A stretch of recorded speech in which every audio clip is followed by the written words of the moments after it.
After 5 years since the tragedy of Sonic Forces, Sonic Frontiers is here at last. Was it worth the 5-year wait? Well, it's complicated. Before I get into that though, I will not be spoiling anything regarding the story. I will be primarily focusing on gameplay and basically anything that was covered in the trailers.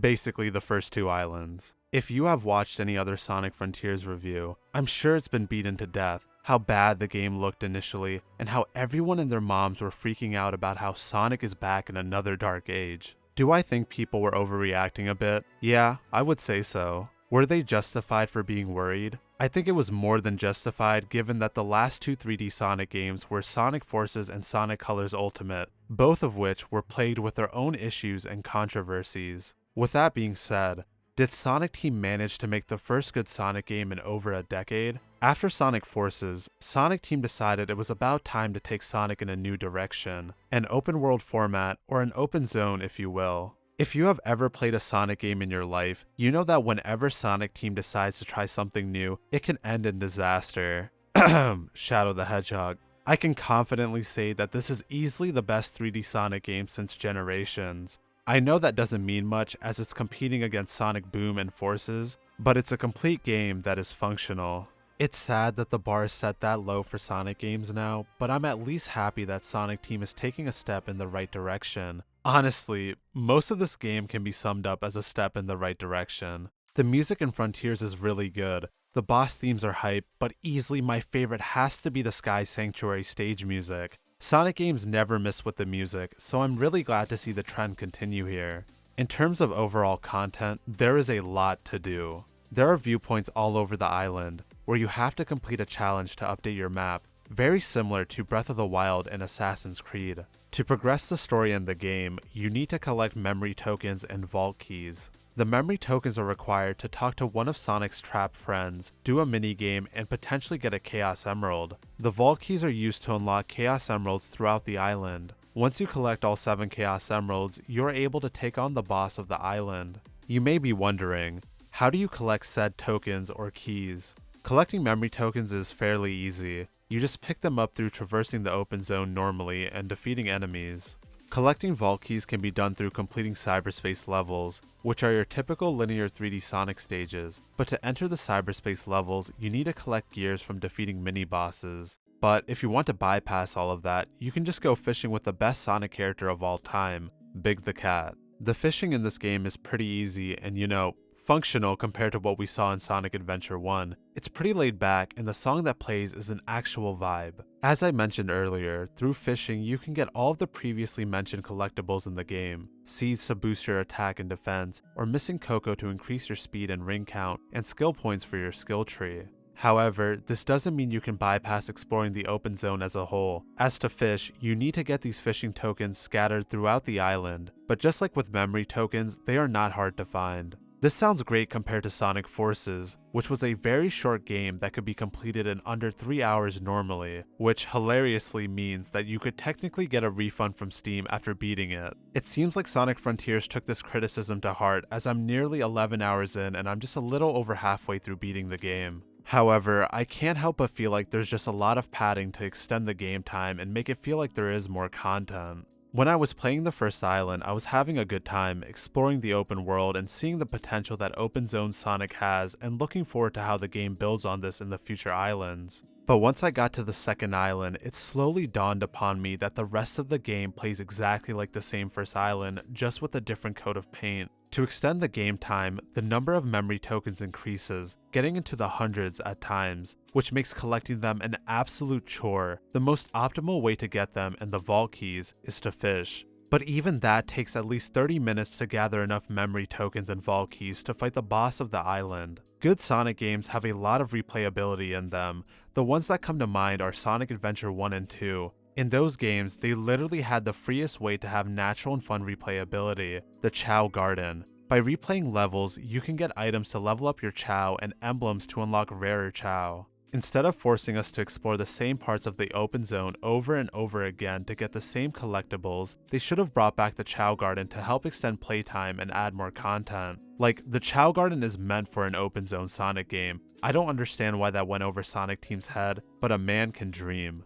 Visually, the game looks nice, but nothing that will blow you away. It's pretty obvious that Sonic Team drew inspiration from Breath of the Wild, using a very natural color palette and trying to look more realistic. The more you play, the more you get the feeling that this is just a Switch game that was upscaled for the better performing platforms. The islands feel very empty and unpolished, like the constant pop-in of objects. There's no attempt to even mask it, which doesn't make any sense because Sonic Team had a very easy out. Just have the object glitch in, play into the whole cyberspace aesthetic. I feel if Sonic Team had more time, they could have made this game look and play a lot better. I could forgive the visuals being alright if the gameplay was super fun and made up for it. I believe the most important part of any Sonic game, or rather any game, is the gameplay. The meat and potatoes. Is this fun to play, and is this good for the player? Unfortunately, I don't think Sonic feels good to play, which I feel is crucial to not only having good gameplay, but a good Sonic game. Is it Sonic and the Secret Rings levels of bad? No, however, this feels like a massive step back from how great Sonic felt in the Boost games, such as Generations and Unleashed. Starting off, Sonic is fast enough where it doesn't feel like a slog to traverse the open zones.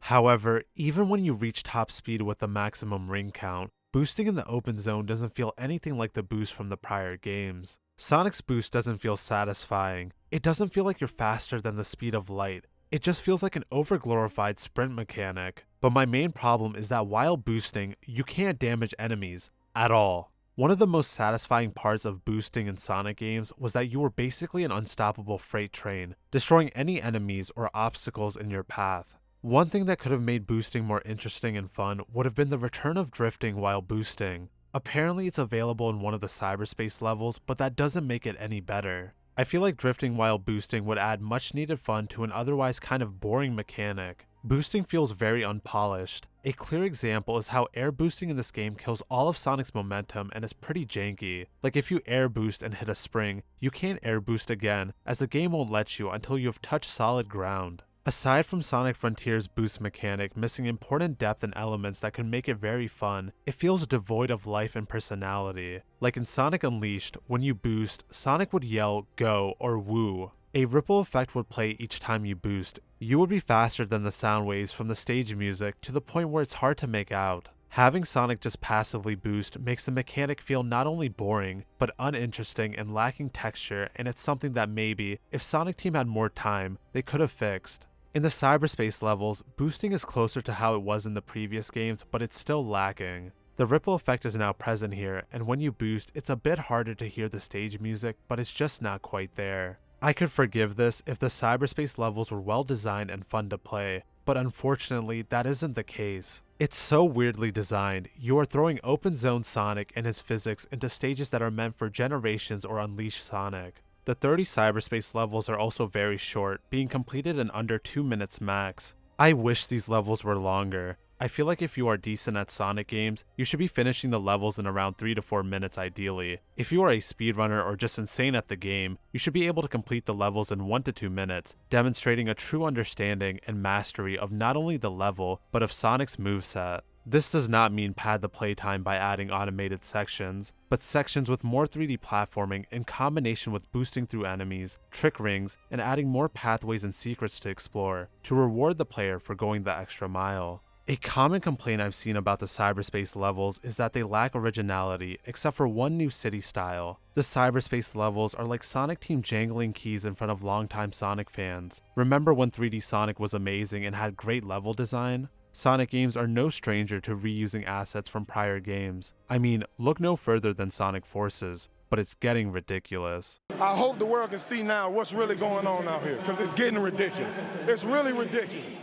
There are so many times we can see Green Hill Zone and Chemical Plant. Please make new original levels with their own style, or remake or remaster stages from older Sonic games. Finally, the newest addition and highlight of Sonic Frontiers was a combat system. Sonic's combat in Frontiers is very flashy and fun to pull off. Take some notes, Sakurai, for the next Smash game, because I don't know how many more times I can get lamed out by Sonic before I lose my mind. The more you play, you earn new combat abilities through a skill tree, adding onto the new RPG-like elements Frontiers has to offer. While the combat is very flashy and fun to pull off, unfortunately, like with most of the game, it is unpolished and has its own set of issues. A good example is how Sonic doesn't have any air combos for some reason. It's like the devs forgot about it until the last second and just decided to copy and paste the ground combat, but now Sonic is in the air. The homing attack rebound is way too long and disrupts your speed. I believe the intent was to make the homing attack more hard-hitting and satisfying, but it ends up killing my enjoyment and is a huge pace breaker.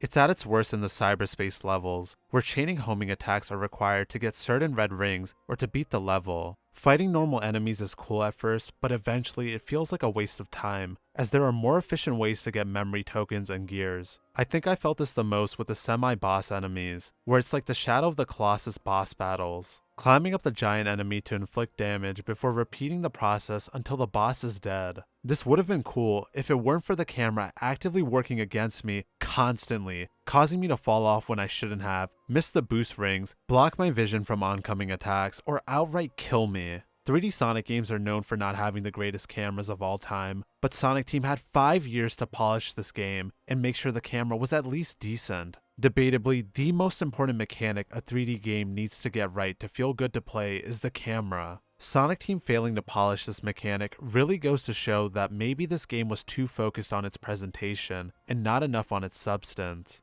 It's worse than the cameras from Sonic Generations and Unleashed, and both games were well over a decade ago. There is no excuse for the camera to be this bad. It's just so frustrating given that there's so much missed potential in this game. I feel this easily could have been a top 5 Sonic game of all time had it been done right. I don't think I've ever felt this mixed over a Sonic game in my life, the closest being Sonic Unleashed. With Sonic Unleashed, half of the game was amazing, being the daytime stages probably the best Sonic game I've ever played. The thing holding it back is just how boring and unfun the Werehog stages were. The problem with Sonic Frontiers is that it doesn't even come close to the highs of Sonic Unleashed, but the lows in my opinion are leagues better than the Werehog stages. I feel like the game peaked by the end of the first island. I was riding sky high from the high I felt from the first boss battle. The combat was very flashy and fun to pull off. I loved how the game took inspiration with the leveling system from Sonic Unleashed and how the open zone was inspired by Sonic Adventure 1. However, halfway through, the hype wore off and the game felt very repetitive. I started to get bored and was not having a good time anymore. The camera went from a mild nuisance to something that would genuinely frustrate me, as there were times where the camera would focus on an enemy instead of what was in front of me, which led to me dying. There is a lot of untapped potential here for an open world Sonic game. I really hope Sonic Team does not abandon this formula like they have whenever they have gotten backlash for trying something new. This is a solid foundation or start. Now it's up to Sonic Team to polish it up and build from here. Is Sonic Frontiers worth buying? I think it's only worth buying if you wait for a price drop and if you get it on PC. The Sonic modding community is absolutely cracked, and I believe they can help this game realize its full potential before Sonic Team does, if they ever get to it, that is. If I had to rate this game out of 10, I think overall it's a 6 or a 6.5 out of 10. I still can't make up my mind on it. Overall, it's an okay game, nothing that was so bad that made me want to stop playing entirely. But I don't see myself revisiting this game unless the modding community goes ham and addresses the current problems with the game. If you've played Sonic Frontiers, what do you think? Was it worth it? Let me know in the comment section down below. If you would like to see more game reviews, let me know by leaving a like or even subscribing. Thank you for watching, and I hope you all have a great day.